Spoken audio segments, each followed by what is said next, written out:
was such a complex character. I admired your work with him. Thank you. I mean, you can feel the school shooter. We can feel sympathy for him all throughout. I mean, he's got so much going on now, the bullying and those outside influences. You talk about the computer violence and the music he's listening to, and his out-of-touch parents, the administrators who seem to be very ineffective. So you feel for him, but then his act at the high school is so brutal and so violent and so random. Yeah. You want to lock him up and throw away the key by the end of the book as well.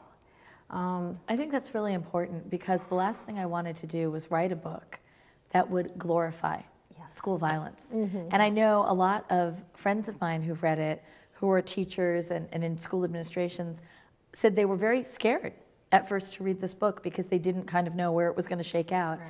And they said, I felt sympathy for Peter, but I never felt like you were saying this is the answer. You should go shoot up a school, which of course is never the answer. You know, so I'm really glad to hear that you said that. You know, what I walked a very fine line with him too, because there's that one scene where one of the first things he says after the shooting is not, you know, I'm sorry, but how many did I get? Right. Yeah. I mean, you know, I just even saying that again, my blood's running cold. He's not, to me, a sympathetic character at that moment. All his sympathies, all your sympathies, lie prior to that act. Because he really does turn into a monster at that moment. That little Rice Krispies thing. Oh, That's to a sit little- down. What'd you think of that? Yeah. Right, chilling. But your ending was great, which I know we're not allowed to talk about. Right? But I mean, Yeah. the fact that the book ended the way it did was spot on. I mean, it wasn't Hollywood. I mean, it just was Yeah. really well satisfying. done. Yeah, Yeah. very It needed much. to be that way. Yeah. And I think the ending also really, again, blurs the line between bully and victim, Yes. which is what this book is about. At any moment, a bully might have been a victim or vice versa.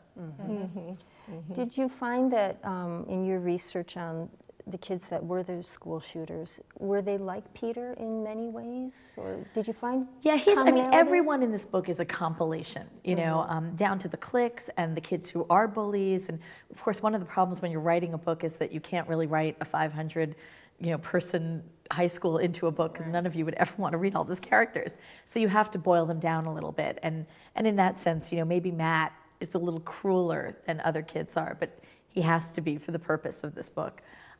Peter is like a lot of school shooters in that he is sensitive and sweet.